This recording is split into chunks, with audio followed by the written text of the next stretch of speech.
में लेकर हाजिर हुए हैं।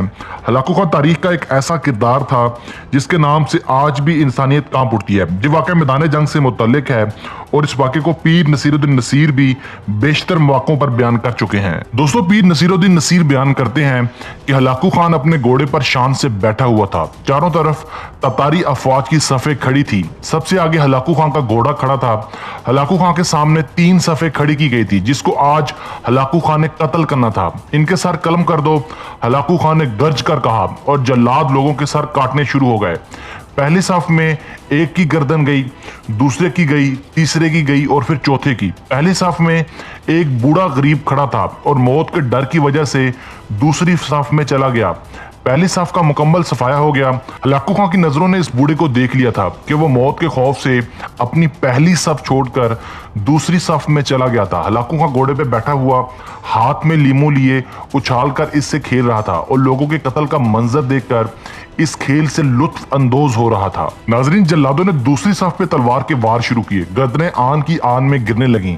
जल्लाद तलवार चला रहे थे और खून के फवारे उछल उछल कर जमीन पर गिर रहे थे। इस बूढ़े बाबा ने जब देखा कि दूसरी सफ के लोगों की गर्दनें कट कर इसकी बारी बहुत जल्द आने वाली है तो वो भागकर तीसरी सफ में खड़ा हो गया। हलाकू खां की नजरें बूढ़े आदमी पर जमी हुई थी कि अब वो तीसरी सफ आखिरी सफ है। इसके बाद ये कहां छुपने की कोशिश करेगा।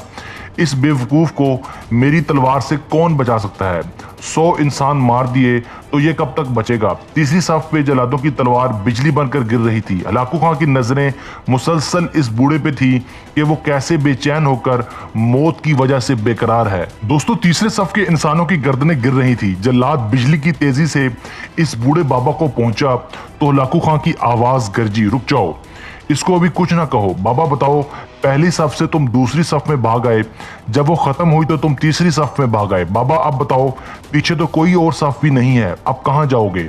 अब तुमको मुझसे कौन बचाएगा। इस बूढ़े ने आसमान की तरफ देखा, फिर कुछ देर बाद कहा, मैंने पहली सफ को इसलिए छोड़ा कि शायद मैं दूसरी सफ में जाकर बच जाऊंगा, लेकिन मौत वहां भी आन पहुंची। फिर मैंने दूसरे सफ को छोड़ा कि शायद तीसरी में बच जाऊंगा।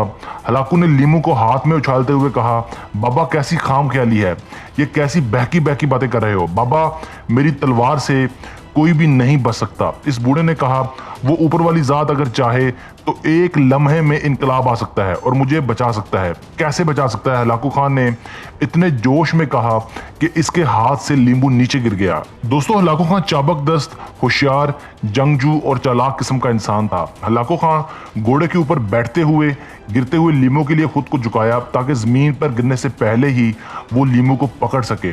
इस कोशिश में हलाकू खां का पांव रकाब से निकल गया और वो इस कोशिश में घोड़े से नीचे गिर गया। हलाकू खां का घोड़ा इतना डर गया कि वो बदक गया।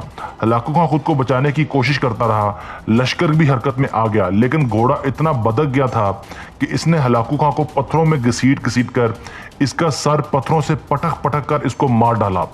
लश्कर ने जब हलाकू खां का घोड़ा पकड़ा तो इस वक्त हलाकू खां मर चुका था। हलाकू खां का लश्कर इस बाबे से इतना खौफजदा हो गया था कि लश्कर ने इस बूढ़े को नजरअंदाज कर दिया। दोस्तों,